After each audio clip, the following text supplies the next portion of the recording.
Welcome back to my YouTube channel. അപ്പോൾ അത് ഇപ്പം നിങ്ങൾ കണ്ടുകൊണ്ടിരിക്കുന്നത് സെവൻ സിസ്റ്റർ ഫോൾസ് ആണ് കേട്ടോ. സെവൻ സിസ്റ്റർ ഫോൾസ് എന്ന് പറഞ്ഞിട്ട് വെള്ളം എവിടെയെന്ന് പറഞ്ഞ് നോക്കുന്നവരാണെങ്കിൽ വെള്ളം ഞങ്ങളും കണ്ടില്ല കേട്ടോ.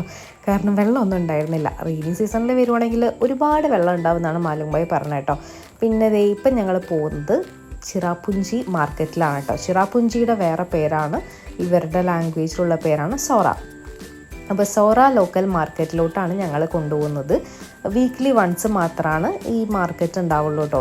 എല്ലാ സാധനങ്ങളും ഉണ്ട്. ഡ്രസ്സ്, ബാഗ്, ഫുഡ് ഐറ്റംസ് ഉണ്ട്, ബേക്കറി ഉണ്ട്, മീറ്റ് ഉണ്ട്, ഫിഷ് ഉണ്ട്, വെജിറ്റബിൾസ് ഉണ്ട്, ഫ്രൂട്ട്സ് ഉണ്ട്, അങ്ങനെ എല്ലാം കിട്ടുന്ന ഒരു മാർക്കറ്റാണ് കേട്ടോ ഇത്. ഒരു പണി തീരാത്ത ഒരു ബിൽഡിംഗ് പോലത്തെ ഒരു ബിൽഡിങ്ങിലാണ്. അവിടുത്തെ പല പല റൂം പോലെ വെച്ചിട്ടുണ്ട്. അവിടെയാണ് ഈ മാർക്കറ്റ് നടക്കുന്നത്. വെജിറ്റബിൾസ് ഒക്കെ കാണുമ്പോഴാണെങ്കിലും ഭയങ്കര ഫ്രഷ് ആയിട്ടോ. ചിലപ്പോൾ ക്ലൈമറ്റും ഉണ്ടായിരിക്കും, ആ ഒരു തണുത്ത ഒരു കൂൾ ക്ലൈമറ്റ് കാരണമായിരിക്കും വെജിറ്റബിൾസ് ഒക്കെ ഭയങ്കര ഫ്രഷാണ്. ഒരു ഫ്രീസറും ഒരു ഫ്രിഡ്ജും ഇല്ലാതെ തന്നെ അത് കാണുമ്പോൾ തന്നെ നമുക്ക് ഇങ്ങനെ ഇതൊക്കെ വാങ്ങിച്ച് കൊണ്ടുപോയാലോ. പക്ഷെ കൊണ്ടുപോയിട്ട് കാര്യമില്ലല്ലോ, ഇവിടെ എത്തുമ്പോഴേക്കും എല്ലാം പാടുമല്ലോ. പിന്നെ ഇത് കുറച്ച് കാസി ഫുഡാണ്. ഞങ്ങൾ കുറച്ച് കാസി ഫുഡ് ട്രൈ ചെയ്തിട്ടുണ്ടായിരുന്നു. ആദ്യം തന്നെ തുറക്കുന്നത് സ്റ്റിക്കി റൈസ് ആണ് കേട്ടോ. സ്റ്റിക്കി റൈസ് നമ്മൾ മാംഗോ സ്റ്റിക്കി റൈസ് എന്നൊക്കെ കേട്ടിട്ടില്ല. മാംഗോ ഇല്ലാതെ സ്റ്റിക്കി റൈസ് മാത്രം.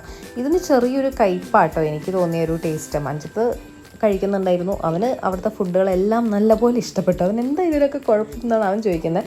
എനിക്ക് പക്ഷേ കാര്യമായിട്ട് ബോധിച്ചിട്ടുണ്ടായിരുന്നില്ല കേട്ടോ. കാരണം സ്വീറ്റ്സ് എന്നൊക്കെ പറഞ്ഞ സാധനം തരുന്നതിൽ മധുരം ഒട്ടുമില്ല. എന്നാൽ ഇവർ ചിലപ്പോൾ ഭയങ്കര ഹെൽത്തി ആയതുകൊണ്ടായിരിക്കാം. ഹെൽത്തി ആയതുകൊണ്ടെന്ന് പറയാൻ പറ്റില്ല, പക്ഷേ ഇവരുടെ ഫുഡ് പാറ്റേൺ അങ്ങനെയാണെന്ന് തോന്നുന്നു. ഒരുപാട് സ്പൈസസോ അല്ലെങ്കിൽ ഒരുപാട് മസാല അങ്ങനെയൊന്നും ഇടാത്ത ബ്ലാൻഡ് ആയിട്ടുള്ള ഫുഡ് ഐറ്റംസാണ് കൂടുതലുള്ളത് കേട്ടോ. അപ്പോൾ ഇവരുടെ ഫുഡെല്ലാം ഒട്ടുമിക്ക എല്ലാത്തിലും സിമിലർ ടേസ്റ്റാണ് കേട്ടോ. ഇതൊക്കെ ബാംബൂ റൈസിൻ്റെ പല പല വേർഷൻസാണ് ഞങ്ങളിപ്പോൾ ഈ കഴിച്ചുകൊണ്ടിരിക്കുന്നത്. കുറച്ച് സാധനങ്ങൾ ഞങ്ങൾ വീട്ടിലോട്ടേക്ക് കൊണ്ടുപോയി കഴിഞ്ഞാൽ അവിടെ ടേസ്റ്റ് ചെയ്യാമല്ലോ എന്ന് പറഞ്ഞാൽ കുറച്ച് സാധനങ്ങൾ വാങ്ങിയിട്ടുണ്ടായിരുന്നു കേട്ടോ. പക്ഷേ ആർക്കും ഒന്നും ഇഷ്ടപ്പെട്ടില്ല എന്നുള്ളതാണ് സത്യം.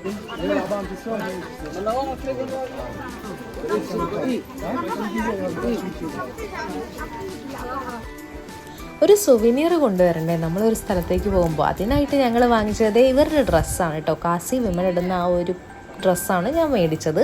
അത് ജസ്റ്റ് ഒരു ക്ലോത്താണ് കേട്ടോ. പിന്നെ ഈ വെജിറ്റബിൾസ് ഒക്കെ കണ്ടില്ലേ, ആ പാവയ്ക്കൊക്കെ കണ്ടു. ഭയങ്കര ചെറിയ പാവയ്ക്ക, ഭയങ്കര ഫ്രഷ് ആയിട്ടാട്ടോ ഇതൊക്കെ ഇരിക്കുന്നത്. തണുപ്പുള്ള ക്ലൈമറ്റ് ആയതുകൊണ്ടായിരിക്കും നല്ല ഫ്രഷ് ആയിരുന്നു. പിന്നെ ഈ കാണുന്നതാണ് ടൊബാക്കോ ലീഫ് കേട്ടോ. അവിടെ ലീഫായിട്ടും അവർ വിൽക്കാൻ വെക്കുന്നുണ്ട്, ഒപ്പം ക്രഷ്ഡായിട്ടും വിൽക്കാൻ വെക്കുന്നുണ്ട്. ലീഫ് പൊതുവേ സ്ത്രീകളാണ് ഉപയോഗിക്കുക ചവയ്ക്കാൻ വേണ്ടിയിട്ട്. അവർ ക്രഷ്ഡായിട്ട് വെക്കുന്നത് പുരുഷന്മാർക്ക് വലിക്കാൻ വേണ്ടിയിട്ടാണ് കേട്ടോ. അതിൻ്റെ തന്നെ രണ്ട് ക്വാളിറ്റി പറഞ്ഞിട്ട്, ഫസ്റ്റ് ക്വാളിറ്റി സെക്കൻഡ് ക്വാളിറ്റി എന്ന് പറഞ്ഞിട്ട് അവരവിടെ വിൽക്കാൻ വെക്കുന്നുണ്ട് കേട്ടോ. പിന്നെ ഞങ്ങളിങ്ങനെ മാർക്കറ്റ് ചുറ്റും ഇങ്ങനെ കുറേ നടന്നപ്പോൾ മീറ്റ് മാർക്കറ്റ് എത്തി കേട്ടോ. ഇതൊക്കെ പിഗിൻ്റെ പല പല ഭാഗങ്ങളാണ്. കാല്, ബ്രെയിനല്ല, ബ്ലഡ്, നോസ്, ചെവി, മുഖം, അങ്ങനെ പല പല ഭാഗങ്ങളുണ്ടായിരുന്നു. ഇതൊക്കെ ബ്ലഡാണെന്ന് തോന്നുന്നു കേട്ടോ. കാരണം ബ്ലഡ് ഞങ്ങൾ കഴിച്ചിട്ടുണ്ടായിരുന്നു. പിന്നെ വേറൊരു കടയിൽ കയറിയപ്പോൾ ബ്ലഡ് ഇങ്ങനെ വെച്ചിരിക്കുന്നത് കണ്ടു. അവിടെ ഇങ്ങനെ എന്തോ ഒരു സാധനം വെച്ചിരിക്കുന്നത്, എന്താണെന്ന് മനസ്സിലായില്ല. ചോദിച്ചപ്പോഴാണ് ബ്ലഡാന്ന് പറഞ്ഞത്. അത് കണ്ടപ്പോൾ കഴിക്കാൻ തോന്നിയില്ല. പിന്നെ ഞാൻ കഴിച്ചു എന്ന് പറഞ്ഞത് ഞങ്ങൾ അറിഞ്ഞില്ല കേട്ടോ. അത് ബ്ലഡാണ് കഴിക്കുന്നതെന്ന് അറിയുന്നതിന് മുമ്പെയാണ് ഞങ്ങൾ കഴിച്ചത്. പിന്നെ ഒരിക്കൽ കഴിച്ചു കഴിഞ്ഞു ആ സാധനം ഇഷ്ടപ്പെടുകയും ചെയ്തു. പിന്നെ അത് അയ്യോ ബ്ലഡാണ്, ഇത് ഞാൻ കഴിക്കില്ല എന്ന് പറഞ്ഞ് മാറ്റി വെച്ചിട്ട് കാര്യമില്ലല്ലോ. അതുകൊണ്ട് അങ്ങനെ കഴിച്ചു പോയതാട്ടോ. പിന്നെ അവിടെ ഇങ്ങനെ കുറേ ബേക്കറി പോലെ ഇങ്ങനെ കുറേ സാധനങ്ങളുണ്ട്. അപ്പോൾ ഞങ്ങൾ എന്താ സാധനം എന്നൊക്കെ ചോദിക്കുകയായിരുന്നു. അപ്പോൾ അവിടുത്തെ ആ കുട്ടിക്ക് ഇംഗ്ലീഷ് കാര്യമായിട്ട് അറിയില്ല. കാരണം അവിടെ എല്ലാവർക്കും ഇംഗ്ലീഷ് ഭയങ്കരമായിട്ട് അറിയില്ല കേട്ടോ. അവർ പഠിച്ചിട്ടുള്ള ആൾക്കാർക്ക് അവർ എഴുതുന്നത് ഇംഗ്ലീഷിലാണല്ലോ. അങ്ങനെ ഒരു ഇംഗ്ലീഷ് അറിയും, ബേസിക്കായിട്ട് അറിയും, അതൊക്കെ തന്നെയുള്ളൂ. പക്ഷേ ഇങ്ങനത്തെ ഓരോ ഐറ്റംസിൻ്റെ പേര് ഇംഗ്ലീഷിൽ ട്രാൻസ്ലേഷൻ ചോദിച്ചാൽ അതൊന്നും മിക്കവർക്കും അറിയുന്നുണ്ടാവില്ല കേട്ടോ.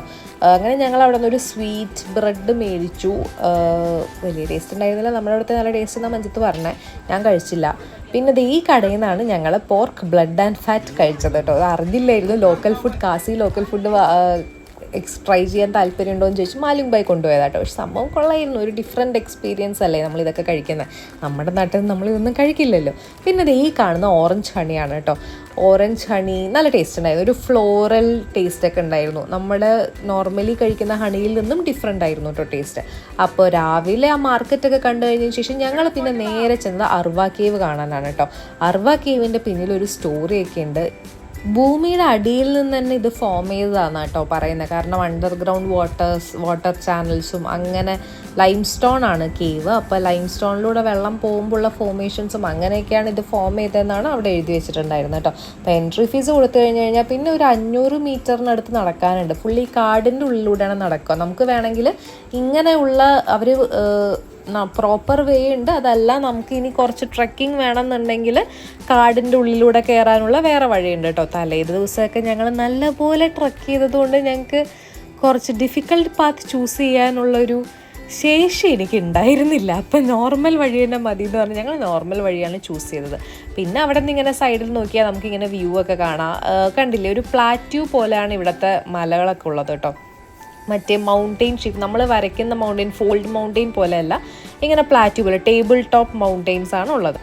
ഇതിനെ കറക്റ്റ് ടേബിൾ ടോപ്പ് മൗണ്ടെയിൻ എന്നാണോ പറയാമെന്ന് എനിക്കറിയില്ല. പക്ഷെ പണ്ടൊക്കെ എപ്പോഴോ പഠിച്ചത് വെച്ചിട്ട് ഇങ്ങനെ ഊഹിക്കുമ്പോൾ ഇതൊരു ടേബിൾ ടോപ്പ് മൗണ്ടെയിൻ പോലെ എനിക്ക് തോന്നുന്നുണ്ട്. നിങ്ങൾക്ക് ഇതിനേക്കാളും ഇത് കറക്റ്റ് ടേബിൾ ടോപ്പ് ആണോ അങ്ങനെയൊക്കെ അറിയുമെങ്കിൽ കമൻറ്റ് ബോക്സിൽ കമൻറ്റ് ചെയ്തിട്ട് എന്നെയും കൂടെ എഡ്യൂക്കേറ്റഡ് ആക്കും കേട്ടോ.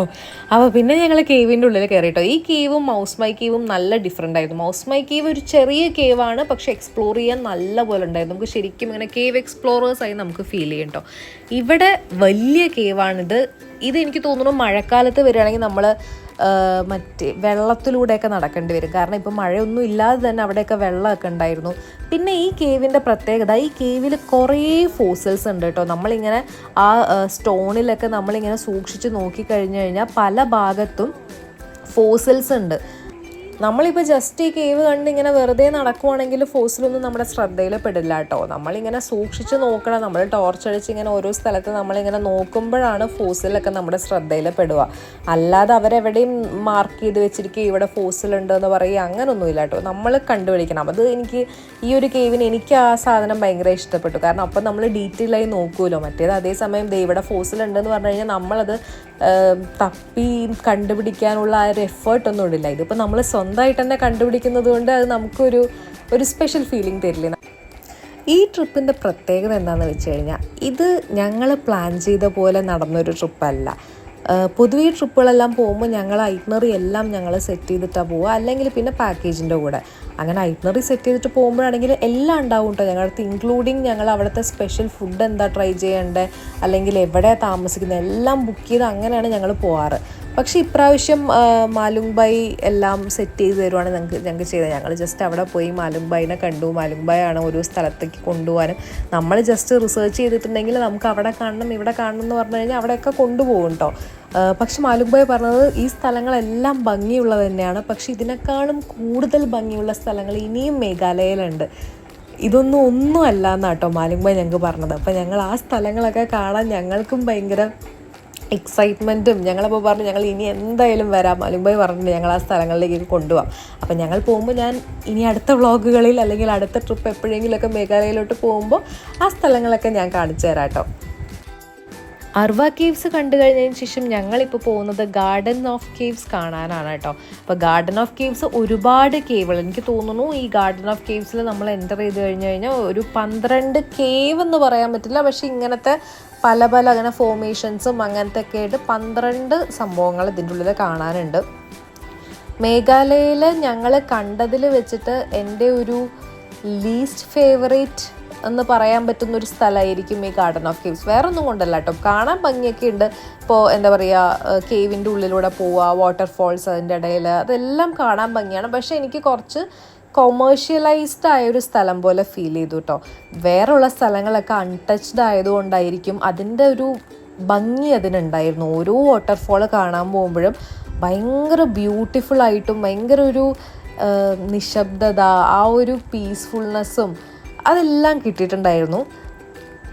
ഇവിടെ ചെല്ലുമ്പോൾ നമുക്കങ്ങനെ ആ ഒരു ശാന്തതയൊക്കെ കിട്ടുമെന്ന് ചോദിച്ചു കഴിഞ്ഞാൽ എനിക്കറിയില്ല. ചിലപ്പോൾ കിട്ടുമായിരിക്കാം. മറ്റേതൊക്കെ എക്സ്പീരിയൻസ് ചെയ്തിട്ട് ഇങ്ങോട്ട് വന്നതുകൊണ്ടായിരിക്കാം എനിക്കിത് അത്രയ്ക്ക് ഞാൻ മസ്റ്റ് വിസിറ്റ് പ്ലേസ് എന്ന് പറഞ്ഞ് ഗാർഡൻ ഓഫ് കേവ്സ് സജസ്റ്റ് ചെയ്യില്ല കേട്ടോ. ഇപ്പോൾ പിന്നെ അവിടെ എന്തൊക്കെയോ കൊമേഴ്ഷ്യലൈസ്ഡ് ആയതുകൊണ്ട് തന്നെ അവരവിടെ എന്തൊക്കെയോ സൈഡിൽ ഇങ്ങനെ റിസോർട്ട് പോലെയും അങ്ങനെയൊക്കെ കൺസ്ട്രക്ട് ചെയ്യുന്നുണ്ട് കേട്ടോ. കാണാൻ ഭംഗിയുണ്ടായിരുന്നു. ഇവിടെയും അത്യാവശ്യം നടക്കാനുണ്ട്. പക്ഷേ ഈ ഒരു ദിവസമായപ്പോഴേക്കും ഞാൻ ടയേർഡായിട്ടോ. കാരണം ഫുഡൊന്നും പ്രോപ്പറായിട്ട് കഴിക്കാത്തത് കൊണ്ടും ഈ ചോക്കോപ്പൈയും ലേസും ചോക്ലേറ്റൊക്കെ വെച്ചിട്ട് 5 ദിവസമൊക്കെ സർവൈവ് ചെയ്യാന്ന് പറഞ്ഞു കഴിഞ്ഞാൽ ബുദ്ധിമുട്ടാണല്ലോ. വേറെ ഫുഡൊക്കെ കഴിക്കുന്നുണ്ട്, ചോറും റൊട്ടിയും സാധനമൊക്കെ കഴിക്കുന്നുണ്ട്. പക്ഷെ എന്നാലും ഫുഡ് അങ്ങോട്ടേക്ക് പ്രോപ്പർ ആയിരുന്നില്ല. അപ്പോൾ എനിക്ക് എങ്ങനെയെങ്കിലും നാട്ടിലെത്തി ഫുഡ് കഴിച്ചാൽ മതി എന്ന് മാത്രമേ എനിക്കുണ്ടായിരുന്നുള്ളൂ കേട്ടോ. പിന്നെ ദേ ഈ കുടിക്കുന്നത് മെഡിസിനൽ വാട്ടറാണെന്നാണ് അവിടെ എഴുതി വെച്ചിരിക്കുന്നത്. അപ്പോൾ ഞങ്ങൾ മെഡിസിനൽ വാട്ടറല്ലേ കുടിക്കാമല്ലോ, വെള്ളമല്ലേ. പിന്നെ ദേ ഇങ്ങനെ ലവ് ഷേപ്ഡ് റോക്ക് ഉണ്ടായിരുന്നു. അങ്ങനെ കുറേ നടന്ന് ലാസ്റ്റ് തിരിച്ച് പോയി കേട്ടോ. തിരിച്ച് ഞങ്ങൾ ലഞ്ച്, നല്ല വിശപ്പുണ്ടായിരുന്നു. എനിക്ക് ശരിക്കും പറഞ്ഞു കഴിഞ്ഞാൽ അന്ന് നമുക്ക് പരിചയമുള്ള ഫുഡ് എന്തെങ്കിലും കഴിക്കണം എന്നായിരുന്നു എൻ്റെ ആഗ്രഹം. പക്ഷെ അത് കഴിക്കാൻ പറ്റിയില്ല കേട്ടോ. കാരണം ലാസ്റ്റ് ഡേ അല്ലേ, ഇന്നും കൂടെ അല്ലേ അവിടുത്തെ ഫുഡ് ട്രൈ ചെയ്യാൻ പറ്റുള്ളൂ എന്ന് പറഞ്ഞ് ഞങ്ങൾ അവിടുത്തെ ഡിഷ് തന്നെയാണ് ട്രൈ ചെയ്തത്. ഇത് ഡ്രൈ ബീഫ് ഫ്രൈ ആണ് കേട്ടോ. അവർ ആ സൈഡിൽ ഉണക്കിയിട്ടിരിക്കുന്നത് ബീഫും പോർക്കും ആണ്. ഏത് ഓർഗനാണ് എന്നുള്ള സാധനത്തിനൊന്നും എനിക്ക് കാര്യമായിട്ട് അറിയില്ല. എന്തായാലും ഫുഡ് നല്ലതായിരുന്നു കേട്ടോ. അപ്പോൾ അത് കഴിഞ്ഞ് ഞങ്ങൾ പോയത് പോലീസ് ബസാറിലേക്കാണ്. പോലീസ് ബസാറിലേക്ക് ഞങ്ങൾക്ക് ഒരുപാട് ടൈം കിട്ടിയില്ലായിരുന്നു കേട്ടോ. കാരണം ഞങ്ങൾക്ക് നല്ലപോലെ ഇഷ്ടപ്പെട്ടു. സൈഡിൽ മ്യൂസിക്കും ഒരുപാട് ഷോപ്പിംഗ്, ഒരുപാട് ഷോപ്സും എല്ലാം ഉള്ളൊരു നല്ലൊരു ബസാറായിരുന്നു. പക്ഷേ ടൈം കിട്ടിയില്ല. ഞങ്ങൾക്ക് 5 മണിക്ക് റിട്ടേൺ ചെയ്താലാണ് ഗുവാഹട്ടി ഞങ്ങളൊരു 9 മണിയാകുമ്പോഴേക്കും എത്തുള്ളൂ. ഞങ്ങൾ നെക്സ്റ്റ് ഡേ മോർണിംഗ് ആയിരുന്നു ഫ്ലൈറ്റ് ഉണ്ടായിരുന്നത്. അപ്പോൾ അടുത്ത ദിവസത്തെ വിശേഷങ്ങൾ ഞാൻ അടുത്ത വ്ളോഗിൽ പറയാം. ടാറ്റാ.